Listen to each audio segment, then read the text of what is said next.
여러분, 이 사자의 모습을 보면서 어떤 생각이 드십니까? 아마 세상에서 가장 슬픈 사자상이 아닌가 싶은데요. 포위되고 있는 상황에서 정말 절망감에 빠져있던 루이 16세가 이런 말을 스위스 용병들한테 전했습니다. 그대들과는 상관없는 싸움이다. 고국으로 돌아가라. 이때 스위스 용병들은 죽어가면서 루이 16세한테 이런 말을 했습니다. 시인은 목숨으로 지킵니다. 그리고 786명의 스위스 용병들은 그 자리에서 저는 전사했습니다. 죽어가는 스위스 용병의 품속에서 유서 하나가 나왔습니다.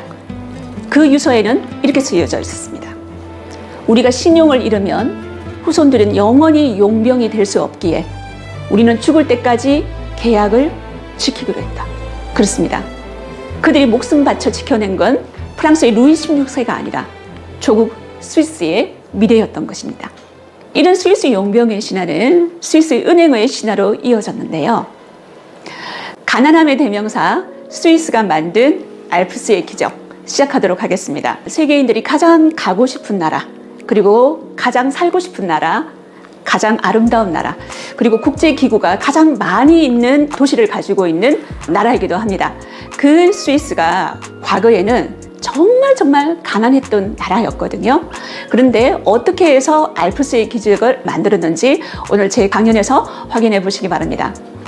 우선 스위스의 지정학적 위치를 살펴보면 프랑스, 독일, 오스트리아, 남쪽에는 이탈리아와 같은 아주 큰 나라들로 빼곡하게 둘러싸여 있던 나라가 스위스였습니다. 쉽게 설명하자면 아주 덩치가 크고 힘이 센 형들한테 늘 괴롭힘을 당하고 있었던 나라가 스위스라고 생각하시면 되겠습니다. 스위스의 인구가 870만 명 정도밖에 되지 않습니다. 그러니까 우리나라 서울 인구보다 더 적다는 거죠.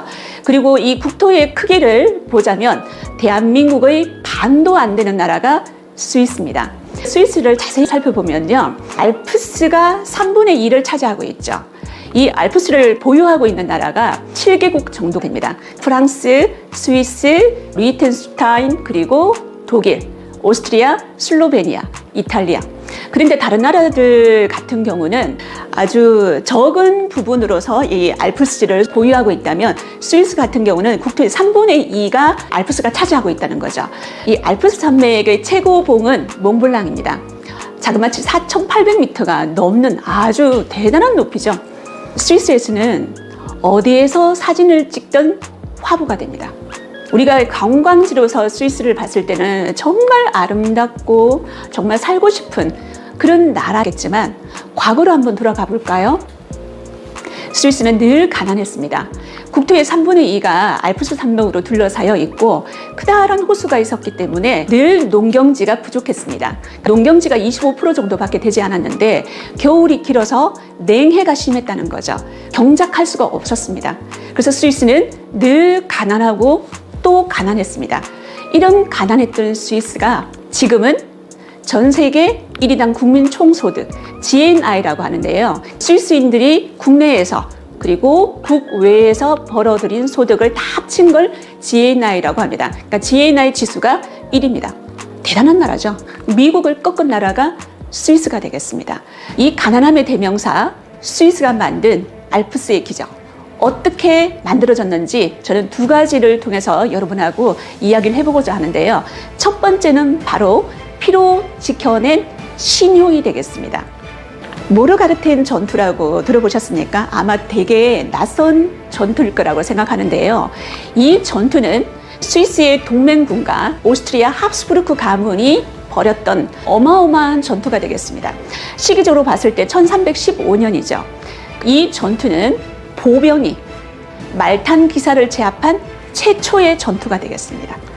여러분, 말탄 기사, 그러니까 중세 기사라고 생각하시면 요즘 말하면 탱크 돌격대라고 생각하시면 되겠습니다. 그 탱크 돌격대를 장창으로 무장한 스위스 보병이 이겨냈다는 거죠. 그러니까 어마어마한 전투라는 겁니다. 이 모르가르텐 전투로 스위스 용병들의 몸값이 엄청나게 높아졌고요. 어마어마한 전투력을 가지고 있구나. 유럽 전역에 소문이 났다는 거죠. 그러면 스위스 용병은 어떤 경쟁력을 가지고 있는지 하나하나 살펴보도록 하겠습니다. 뛰어난 폐활량을 가지고 있습니다. 여러분, 스위스는 제가 앞서 국토의 75% 정도가 알프스 산맥이라고 했습니다. 일상생활이 유격훈련이라 생각하시면 됩니다. 일상생활이 유격훈련이라고 생각하시면 되는데요. 두 개의 심장, 그러면 누가 생각나시죠? 박지성이 생각나시죠? 박지성만큼 뛰어난 폐활량을 가지고 있었던 사람들이 바로 스위스 용병들이었다는 거죠. 두 번째는 압도적 체력을 가지고 있습니다. 피지컬이 어마어마하다는 거죠. 이 압도적 체력으로 풍부한 실전 경험으로 무장했던 사람들이 바로 스위스 용병이 되겠습니다. 제가 앞서 이 스위스의 지정학적 위치가 강대국으로 둘러싸여 있다고 그랬죠. 그 강대국과 굉장히 많은 전투들을 통해 가지고 풍부한 실전 경험을 보유하고 있다는 거죠. 그러면 어마어마한 경쟁력을 가지고 있다는 거죠. 그래서 이 경쟁력으로 스위스 용병들은 두 가지 눈에 띄는 신용의 사례들을 보여주고 있는데요. 첫 번째는 바로 클레멘스 7세 구출 작전이 되겠습니다. 이 클레멘스 7세는 교황이었습니다. 메디치 가문에서 2명의 교황을 탄생시켰는데 그 중에 한 명이 이 클레멘스 7세 교황이 되겠습니다. 모든 교황 중에서 가장 불행한 교황으로 알려진 인물인데요. 아버지가 줄리아노 데 메디치입니다. 아주 어린 시절에 이 줄리아노 데 메디치는 사망을 하게 되고요. 그 줄리아노 데 메디치의 사생아로 태어났습니다. 그리고 카를 5세와의 대립으로 인생의 큰 위기를 맞이했는데요. 이 카를 5세가 신성 로마 제국의 황제입니다. 여러분 혹시 콜럼버스를 후원해 주었던 스페인의 여왕 기억하십니까? 이사벨라 여왕이죠. 그 이사벨라 여왕의 하나뿐인 딸 후아나의 아들이 바로 카를 5세가 되겠습니다. 그러니까 이사벨라 여왕의 상속자가 되는 거죠. 이사벨라 여왕이 가지고 있던 영토가 어마어마하지 않습니까? 스페인 제국이라고 생각하시면 되겠는데요. 라틴 아메리카를 스페인이 지배를 했으니까 스페인 제국뿐만이 아니라 라틴 아메리카, 신성 로마 제국의 본거지라고 할 수 있는 오스트리아, 그리고 독일 지역도 전부 다 카를 5세의 치세 속에 놓여지게 되었다는 거죠. 다시 말해서 어마어마한 파워를 가지고 있던 인물이 카를 5세가 되겠습니다. 이 카를 5세와 클레멘스 7세가 대립을 하게 되었다는 거죠. 카를 5세는 당시에 독일 용병과 스페인 군대를 데리고 이 바티칸으로 쳐들어왔습니다. 근데 이 독일 용병과 스페인 군대가 컨트롤이 되지 않았습니다. 로마에서 엄청난 만행과 약탈을 저질렀습니다. 당시 로마 주재 베네치아 대사가 이런 말을 했습니다. 로마의 지금 모습은 지옥에서도 볼 수 없을 것이다. 정말 지옥과도 같은 끔찍한 약탈과 만행이 자행되었다는 거죠. 이걸 우리는 역사 속에서 로마의 약탈이라고 얘기를 합니다. 그때가 1527년이었습니다. 자, 바티칸에 있는 클레멘스 7세도 위기에 빠졌습니다. 당시 교황청에서 고용한 각 나라의 용병들은 싸움을 피해서 도망치기 바빴습니다. 하지만 500명의 스위스 근위대는 교황 옆에서 굳건히 거리를 지키고 있었는데요. 당시 교황을 성 베드로 대성전으로 피신시키는 게 가장 중요했습니다. 이 피신시키는 과정에서 500명의 스위스 용병 중에서 42명만 살아남았습니다. 이때 정말 절망적인 상황에 빠졌다고 생각하고 교황 클레멘스 7세는 스위스 용병들에게 이런 말을 합니다. 그대들의 살 길을 도모하라. 이때 스위스 용병들은 절대 신의를 저버릴 수 없습니다. 저희들이 반드시 교황님을 끝까지 모시겠습니다. 그리고 마침내 그 남아있는 42명이 끝까지 교황을 호위하고 사수를 했습니다. 당시 이 성베드로 성당하고 그 옆에 있는 산탄젤로 성하고는 800m 떨어져 있었습니다. 비밀 통로가 있었다는 거죠. 그 비밀 통로로 스위스 용병들이 클레멘스 7세를 호위하고 안전하게 모셨다는 거죠. 그 과정에서 500명 전원이 전사했습니다. 바티칸 스위스에 근위된 신병들의 모습이죠. 이 신병들이 충성 서약식을 하는 날짜가 있습니다. 그 날짜가 5월 6일인데요. 이 클레멘스 7세를 호위하기 위해서 마지막까지 죽음을 마다하지 않았던 그 스위스 용병 500명을 기리기 위해서 5월 6일 날 충성 서약식을 하는 걸로 알려져 있습니다. 제가 한번 읽어보도록 하겠습니다. 나는 제위 중인 교황과 그의 합법적인 후계자들을 충직하고 명예롭게 섬기며 필요하다면 내 목숨을 바쳐서라도 그들을 위해 헌신할 것을 맹세합니다. 그래서 이 스위스 근위대들은 500년을 한결같이 교황과 바티칸을 지키고 있는 거죠. 피로 지켜낸 신용의 대표적인 사례 두 번째는 루이 16세 호위 작전이 되겠습니다. 여러분, 루이 16세 그러면 프랑스 혁명이 생각나시죠? 이 프랑스 혁명 당시에 루이 16세는 베르사유 궁을 떠나서 파리에 있는 틸러리 궁에서 피신을 하고 있었습니다. 그런데 이 파리에 있는 틸러리 궁으로 프랑스 혁명 당시에 화난 군중들이 습격을 했습니다. 당시 스위스 근위병들이 이 루이 16세를 지키고 있었습니다. 양쪽에 사상자가 엄청나게 났습니다. 그래서 시민군 쪽에서 먼저 제안을 합니다. 퇴로를 열어줄 테니 돌아가라. 하지만 스위스 용병들은 돌아가지 않았습니다. 이 프랑스 루이 16세를 지키고 있었던 사람은 스위스 용병뿐만이 아니었습니다. 왕의 근위대들도 루이 16세를 지키고 있었겠죠. 그들은 프랑스인이었습니다. 프랑스 근위병들도 버렸던 이 루이 16세를 스위스 용병들이 끝까지 지키고 있었다는 거죠. 하지만 루이 16세는 거의 자포자기 상태에 놓였습니다. 시민군들이 툴리리 궁을 에워싸고 있었거든요. 포위되고 있는 상황에서 정말 절망감에 빠져있던 루이 16세가 이런 말을 스위스 용병들한테 전했습니다. 그대들과는 상관없는 싸움이다. 고국으로 돌아가라. 이때 스위스 용병들은 죽어가면서 루이 16세한테 이런 말을 했습니다. 시인은 목숨으로 지킵니다.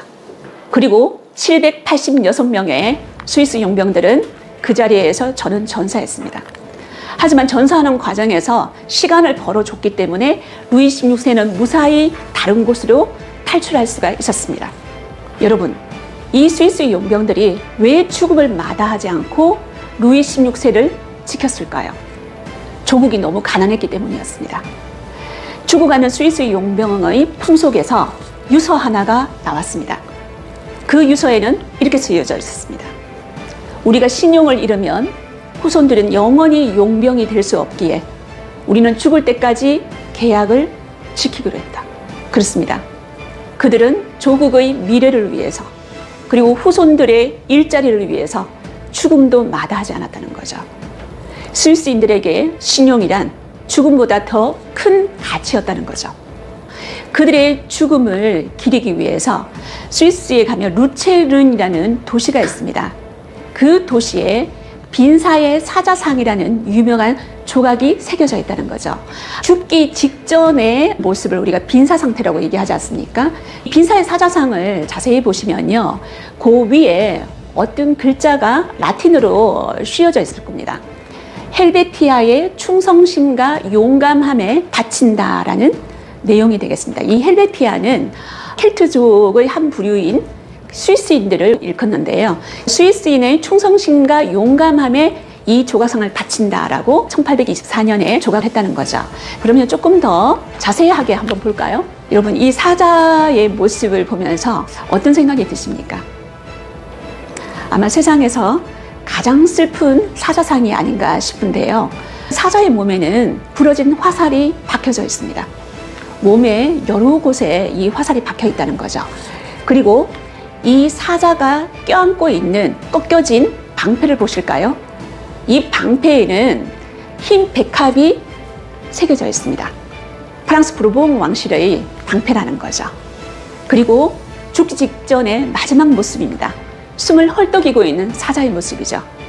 이 사건으로 인해 가지고 스위스 용병은 고용주와의 계약을 죽어도 지킨다라는 소문들이 유럽 전역에 퍼졌다는 거죠. 스위스 용병들은 몸값이 높아지기 시작했습니다. 그리고 신용의 아이콘이 스위스 용병이 되고 스위스가 되었다는 거죠. 그들이 목숨 바쳐 지켜낸 건 프랑스의 루이 16세가 아니라 조국 스위스의 미래였던 것입니다. 이런 스위스 용병의 신화는 스위스 은행의 신화로 이어졌는데요. 세계적인 투자은행 UBS입니다. 몇 년 전에 UBS 은행이 스위스에 두 번째 가는 세계적인 투자은행 크레디트 스위스 은행을 인수한 걸로 알고 있습니다. 이렇게 스위스 은행이 유명해진 이유 뭘까요? 은행 비밀주의 때문입니다. 누구든 돈만 갖고 오면 출처도 이름도 묻지 않겠다는 거죠. 계좌를 열어줍니다. 그리고 이 스위스 은행에서는 예금주 이름을 사용하지 않습니다. 고유 비밀번호를 사용한다는 거죠. 여러분, 스위스 은행에 여러분들이 돈을 예치를 하시면 오히려 보관료를 내야 되는 거 아십니까? 우리가 보통 은행에 돈을 예치를 하면 이자를 받죠. 근데 스위스 은행에 여러분들이 돈을 예치하면 이자를 받지 못합니다. 오히려 보관료를 내야 된다는 거죠. 그 보관료가 어마어마합니다. 왜 보관료가 어마어마한지 이 사례를 보면 짐작할 수 있을 겁니다. 알프스에 가면 융프라우라는 아주 고봉이 있죠. 스위스포트 녹스라는 곳인데요. 핵 폭발에도 살아남는 전 세계 부자 고객들의 귀중품을 보관하는 지하 금고가 되겠습니다. 이곳에는 어마어마한 돈도 있지만 지하 저장 서버에 고객 정보가 보관되어 있는 걸로 알려져 있습니다. 그러니까 보관료가 어마어마하다는 거죠. 그래서 스위스 은행에 돈은 예치하지 마시고요. 우리나라 국내 은행을 많이 이용해 주시기 바랍니다, 여러분. 자, 그러면 스위스 비밀은행은 어떻게 시작되었는지 보겠습니다. 바로 루이 14세 덕분이었다는 거죠.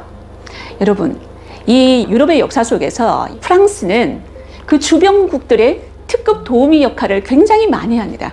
그러니까 주변국들은 발전하게 만들어 놓고 정작 본인의 나라들은 서서히 나락으로 떨어지는 이런 어처구니 없는 정책들을 많이 만들어낸 나라가 프랑스고 프랑스 왕이었습니다. 그중에 대표적인 인물이 루이 14세인데요. 이 루이 14세가 퐁텐블로 칙령이라는 것을 발표했습니다. 이 칙령은 종교의 자유를 인정했던 기존의 낭트 칙령을 폐지하는 것이었습니다. 그러면 종교의 자유를 찾아서 신교도들은 이 프랑스를 떠나야 되겠죠. 실크, 시계, 그리고 열쇠와 자물쇠, 판유리, 은공예, 가구 산업에 숙련된 기술자 상당수가 프랑스에서 사라졌습니다. 그러니까 프랑스 입장에서 봤을 때는 인력 유출이 되겠죠. 그러니까 프랑스 주변국도로 이 신교도들이 다 빠져나갔다는 거죠. 그 중에 25,000여 명이 스위스로 이주했습니다. 위그노라고 여기에 적혀 있는데요. 위그노가 뭐냐 하면 프랑스에 살고 있는 신교도 중에서 칼뱅파를 믿는 신교도가 있거든요. 그 칼뱅파 신교도가 프랑스에 있으면 그들을 위그노라고 부릅니다. 위그노 중에서 상공업자들이 굉장히 많았습니다. 그 상공업자들이 종교의 박해를 피해서 주변국도로 다 흩어졌다는 거죠. 그 흩어진 위그노 중에서 25,000여 명이 스위스로 이주해 왔습니다. 여러분, 루이 14세의 종교 탄압으로 추방당한 위그노 중에서 은행업자들이 굉장히 많았습니다. 말로 말해서 은행업자지 고리대금업을 하는 사람들도 꽤 있었던 걸로 알려져 있습니다. 그런데 이 은행업자들이 전부 다 주변국으로 다 빠져나갔기 때문에 루이 14세는 돈이 필요할 때 돈을 빌릴 곳이 없었다는 거죠. 자기가 추방했던 신교도들한테 돈을 빌린다는 것이 굉장히 부끄러웠을 겁니다. 그런데 루이 14세는 사치를 해야 되겠지. 그리고 국경을 확장한다는 의미에서 전쟁 비용이 굉장히 많이 들었습니다. 그래서 자기가 쫓아낸 신교도들한테 돈을 빌리기로 결정을 했다는 거죠. 돈을 빌리면서 이런 말을 했습니다. 내가 돈을 빌렸다는 것은 절대 비밀이야. 말하지 마. 이렇게 된 거였다는 거죠. 그래서 스위스에서 이 비밀주의가 이때부터 정착이 되었다고 생각하시면 되겠습니다. 이 루이 14세 이후에 당연히 프랑스는 혁명을 맞이했고요. 유럽 전역의 왕위 계승 전쟁이 굉장히 많이 벌어졌습니다. 그러면 불안해진 사람들은 누구였습니까? 바로 유럽의 부자와 귀족들이 되겠죠. 그들은 자신의 재산을 보호하기 위해서 엄격하게 비밀을 지켜주는 스위스를 찾았다는 거죠. 그래서 스위스로 계속해서 고객들이 몰려들기 시작했습니다. 그리고 이들도 스위스 은행을 찾았습니다.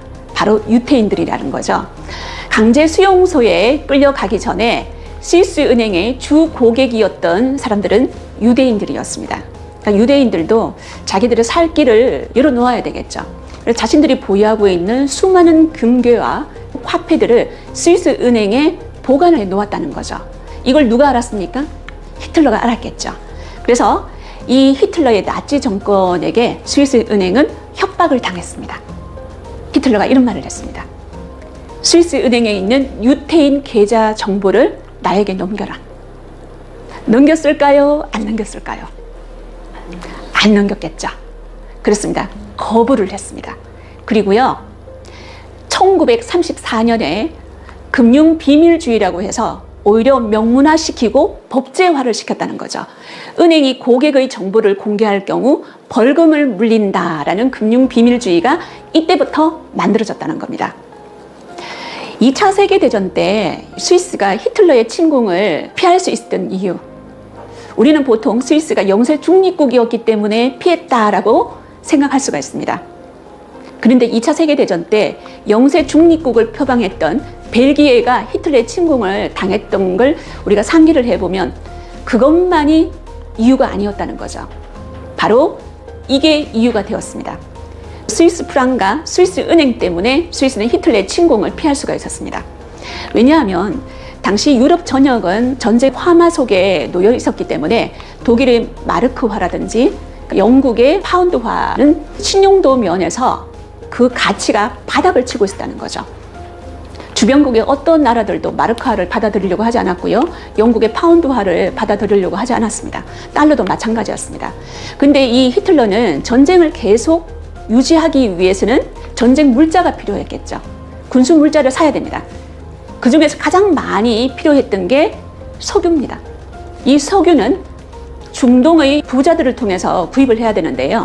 이 중동 사람들이 마르크화를 받지 않았다는 거죠. 오로지 스위스 프랑만으로 결제를 해라라고 얘기를 했다는 거죠. 그래서 이 스위스 은행을 보유하고 있었던 스위스는 당시 히틀러의 침공을 피할 수가 있었습니다. 그런데 지금 이 스위스 은행의 비밀주의는 조금씩 무너지고 있다고 합니다. 미국이라든지 프랑스 이런 주변 강대국들에서 조세 도피처가 이 스위스 은행에 많이 되고 있기 때문에 고객 정보를 요구하고 있었다는 거죠. 그래서 스위스 은행도 미국이 요구를 하고 프랑스가 요구를 하고 이탈리아가 요구를 하니까 할 수 없이 고객 정보를 조금씩 열어주고 있다고 합니다.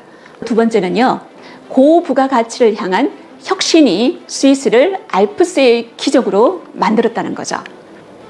여러분, 루이 14세가 위구노를 추방했다고 제가 조금 전에 얘기를 했었는데요. 그 위구노 중에서 시계공이 있었습니다. 근데 시계공의 도피처가 된 지역이 있는데 그게 바로 스위스의 제네바가 되겠습니다. 여러분, 스위스 제네바의 위치를 한번 보실까요? 스위스가 한 870만 정도의 인구를 가지고 있다고 하는데 혹시 스위스의 공식 언어가 몇 개인 줄 여러분 아십니까? 자그마치 4개 국어가 되겠습니다. 인구는 870만이고 대한민국의 영토의 반도 안 되는 작은 나라 스위스가 공용어가 4개 국어라는 거죠. 왜냐하면 프랑스, 독일, 이탈리아와 인접해 있죠. 예를 들어서 독일과 인접해 있는 쥐리히라는 곳은 독일어를 사용합니다. 그리고 이탈리아하고 인접해 있으면 이탈리아어를 사용하고요. 프랑스하고 인접해 있으면 프랑스어를 사용합니다. 그리고 내륙 지역에는 로망슈어라는 스위스의 지방어를 사용하기도 하죠. 그런데 이 프랑스의 위구노들이 이주했던 곳은 불어권이 훨씬 자기들한테 유리하겠죠. 그래서 스위스 제네바로 갔습니다. 이 스위스 제네바에는 장 칼뱅이라는 유명한 종교개혁가가 종교개혁을 시도한 곳입니다. 장 칼뱅은 원래 프랑스 사람이었습니다. 스위스를 건너와서 종교개혁을 시도했던 거죠. 성공을 했습니다. 장 칼뱅은 금욕주의를 실천하라라고 늘 강조했다는 거죠. 그래서 스위스인들은 보석 장신구를 금지당했습니다. 보석을 착용할 수가 없었다는 거죠. 사치를 하고 싶었는데 사치를 하지 못했다는 겁니다. 그래서 이 보석 세공사들이 일자리를 잃게 되었습니다. 그때 이 스위스 제네바로 프랑스의 위구노들, 시계공들이 넘어왔고 그들한테 기술을 배우기 시작했습니다. 협업이 시작되었다는 거죠. 보석 세공사들은 살 길을 열었습니다. 그것이 바로 시계 산업이 되겠습니다. 업종을 변경한 거죠.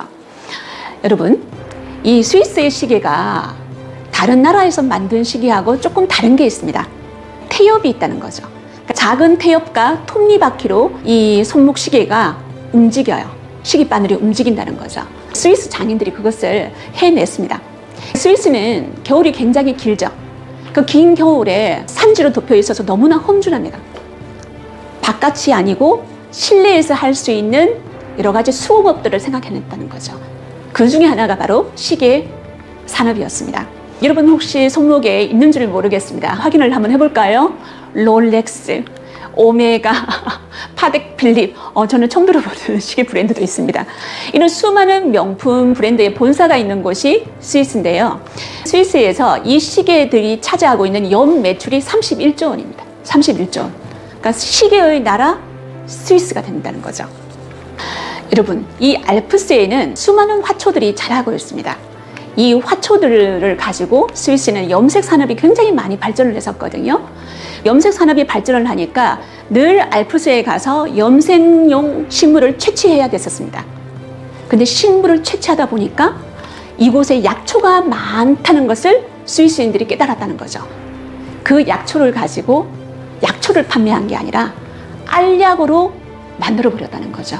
약초의 혁신이 되겠습니다. 그래서 이 스위스에는 노바티스와 로슈라는 세계 제약 시장을 선도하는 글로벌 제약 회사를 보유하고 있습니다. 이 노바티스는 전 세계 신약 개발 1위입니다.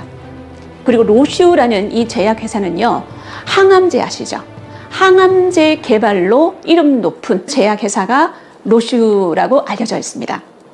여러분, 이 알약과 시계의 공통점이 있죠. 작고 가볍다는 겁니다. 작고 가벼워야지 보따리 무역상들이 큰 가방에다가 넣어가지고 주변국에 판매하기 용이하겠죠. 왜냐하면 스위스는 알프스 산맥이라는 험준한 지형을 가지고 있습니다. 무거운 물건이라면 팔 수가 없었을 겁니다. 그래서 작고 가벼운 이런 알약이라든지 시계가 그들의 주요 무역 산업이 되었다는 겁니다. 근데 19세기에 들어가지고 이 주변국들과 교역하기 위해서 스위스는 교통 인프라 구축에 주력을 했습니다. 스위스 여행을 하시면 굉장히 편하실 겁니다. 철도가 잘 놓여져 있고요. 이 알프스의 아주 험준한 봉우리들 그 속으로 터널이 다 뚫혀져 있습니다. 도로도 잘 닦여져 있고요. 바로 주변국들과 교역하기 위해서 스위스가 이런 교통 인프라 구축에 주력한 결과이기도 합니다. 그래서 이런 교통 인프라 때문에 스위스는 관광 산업으로 또 발전한 나라이기도 하죠. 지금까지 했던 걸 정리 한번 해보도록 하겠습니다. 스위스는 험준한 알프스를 보유하고 있습니다. 어쩌면 그들한테는 위기이고 역경인 형국이 되겠죠. 하지만 이 험준한 알프스가 스위스인들의 체력을 길렀다는 거죠. 그 체력으로 그들은 용병 산업에 뛰어들었습니다. 그리고 교황을 구하고 프랑스 왕을 구출했습니다. 거기에서 그들은 신용이라는 어마어마한 가치를 얻었다는 거죠. 그 신용의 가치로 스위스 은행을 세계적인 은행으로 만들었던 나라가 스위스입니다. 그리고 강대국으로 둘러싸인 지정학적 위치를 스위스는 보유하고 있습니다. 우리나라도 마찬가지죠. 하지만 스위스는 그들의 특유의 개방성으로 주변에서 몰려오는 인력들을 유입을 했습니다. 대표적인 인물들이 바로 신교도, 위고노가 되겠습니다. 이 위고노들로 스위스는 혁신을 거듭했고요. 고부가가치 산업을 만들어냈습니다. 알프스의 기적을 이룬 거죠. 저는 오늘 제 강연에서 이 알프스의 기적을 이룬 스위스가 역경을 대하는 자세, 이 자세에 대해서 여러분하고 얘기를 나누고 싶었습니다. 혹시 스티븐 콥이라는 작가 아십니까? 성공하는 사람들의 7가지 습관이라는 유명한 20세기 최고의 비즈니스 서적으로 알려진 그 저자, 바로 스티븐 콥입니다. 이 스티븐 콥이가 이런 말을 했습니다. 인생의 가장 큰 위험은 위험이 없는 삶이다. 왜 그럴까요? 위험이 없는 삶은 성장을 하지 못하기 때문입니다. 그 역경이 여러분들의 성장을 일궈낸다는 거죠. 작지만 강한 나라, 강소국 스위스의 힘은 피로 지켜냈던 신용, 그리고 고부가가치 산업으로 혁신을 만들어냈던 그 힘이 아닐까 싶은데요. 그 결과 스위스는 세계 최고의 부국이 되었습니다. 그래서 저는 오늘 이렇게 마무리를 하고자 합니다. 역경을 만나면 신용과 혁신의 갑옷을 입고 세상과 맞서보세요. 스위스처럼. 오늘은 어제보다, 내일은 오늘보다 더 성장한 당신을 만날지니.